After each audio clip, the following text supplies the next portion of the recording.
Kominshin-Neerkiya waxa rabina waxa ka wadiyay Soomaaliland waxa la keenaba la yiraahdaa dawooyin badan oo dhacay iyo cunto badan oo dhacday taas oo caafimaadkii mujtamaca ku noqotay dhibaato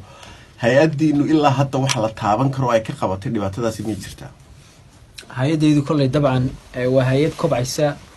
muxuu ahaa dhawaanna sidii xukuumadan uu hogaaminayo madaxweyne Muuse Cabdi dardargelin lagu sameeyay way jiraan dalalka caalamka maca kuwa hore u maray iyo kuwa imika soo korayaba in la dagaalanka muxuu ahaa dawooyinka ama ka hortagga dawooyinka counterfeitka ama aan caadi ahayn ama muxuu ahaa aan sax ahayn meel walba ka jira laakiin anagu ka muxuu ahaa ka commission ahaan dadaalkan muujinay imika sanadkii u dambeeyay xukuumadan ay jirtay muxuu ahaa waxyaabo badan inoo dhiman yihiin waxyaabo badan alxamdulillah way noo qabsoomeen taas oo ay sabab u tahay muxuu ahaa dhaqdhaqaaq aanu sameynay wacyigelin aanu sameynay horumarin aanu muxuu ahaa ku sameynay commissionka iyo inuu muxuu ahaa xeerkiisa iyo muxuu ahaa iyo waajibaadkiisii uu uga soo baxo awgeed baanu waxyaabo badan kaga hortagnay iyo wada shaqeyn aanu la yeelanay muxuu ahaa mas'uuliyiinta keena haday dawooyinka yihiin iyo badacadaha kale Faysal adigu waxa tahay commissioner ka tirsan guddiga hay'adan Faysal sida dadka Soomaaliland dawooyinka dhacay iyo cuntada dhacdayba way jiraan sida uu sheegay gudoomiyaha Muuse markaliya lama xallin karayo laakiin xaqii wacyigelinta doorkeeba culimadu ku leedahay iyo wadaadadu waad ogtahay imka ganacsigii wadaadada u badan baa la leeyahay wadaadaduna xaqii diinta ayay ku tacalluqaan wadaadada Soomaaliland jooga ee dawooyinka iyo cuntada ka ganacsada iyaga xaqii wacyigelintii iyo inaan umada laga iibin wax dhacay iyo waxa ku xanuunsanayaan taama kala shaqeeysan halkeedin maraysa horta waa aad baad cabdi u mahadsantahay laakiin haddaan halkaa hore su'aashii hore Muuse ku yara noqdo waxa kamid ah dhaqdhaqaaqii aanu sameynay waxaanu mamnuucnay inay dalka ka soo degto dawo aan lahayn sidan certificate of original ama certificate of analysis arrintaas deadline-keedu wuxuu ahaa 2 February wixii ka dambeeyay ama madaar ha noqoto ama meel kastaba ha noqotay dawo aan certificate of original sidani dalka ma soo galayso hadday soo gashana waxa nooga go'aana in dawada markaa aan wixii sharciga aan u dhignay inaan waafajino taasi waa qodobka labaad runtii ilaa imika wada shaqeyn wanaagsan baa culimada naga dhaxaysa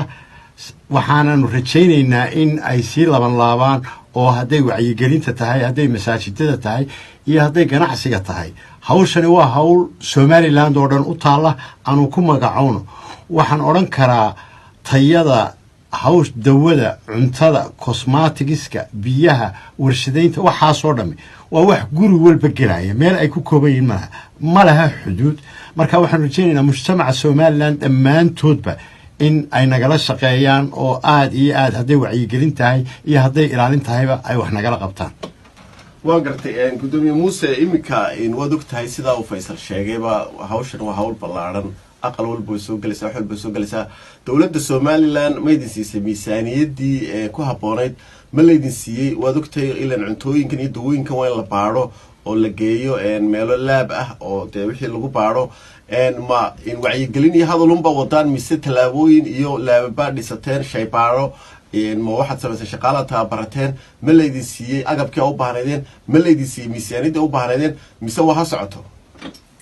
waa su'aal aad iyo aad u fiican kolley hubinta tayadu waxay u baahan tahay mar walba meeshii lagu soo xaqiijinayo laabkuna sidaynu ogsoonahay ama laababkan sameeya muxuu ahaa baaristu ma aha wax cayaara laakiin dawladani ay miisaaniyadeeduba muxuu ahaa inaanu laab international standard sanadkan budgetkeeda aanu ku keensanno muxuu ahaa waa nala ogolaaday waanaanu hawsheedina waa ku jirnaa tababarkii iyo horumarintii muxuu ahaa shaqaalihii kaga shaqeynayay hawshaasna waanu bilownay muxuu ahaa waqti dhowna waxaan rajaynaynaa inaanu laababka hirgelintoodii iyo fulintoodii aanu ka midha dhalin haddii ilahay ka dhigo waan gartay Faysal adiga haddaan kugu soo noqdo inagoo markaan soo gabagabayno waraysigeenaba waxaan kusoo gabagabayn lahaa maxaad mustaqbalka Faysal oo fidays maxaad mustaqbalka filaysaan in hawshiinan sidee u dhaqaaqdo oo idin qorshaysan waqtiga dhow soo socda aad iyo aad baad cabdi u mahadsantahay runtii waxa weeye marka ugu horeysa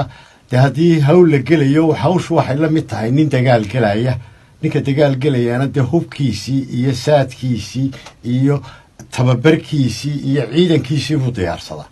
muddadaa badideeda waxaanu wadnay sidii aan u diyaarin lahayn wixii aanu ku dagaalgeli lahayn ama ku howlgeli lahayn waxaan aad iyo aad halkan uga mahad celinayaa hay-adaha dowladda oo qaybo badani ay hawshaa wax weyn nagala qabteen oo ay ugu horreyso madaxtooyada oo hogaaminaya madaxweynaha iyo madaxweyne ku-xigeenku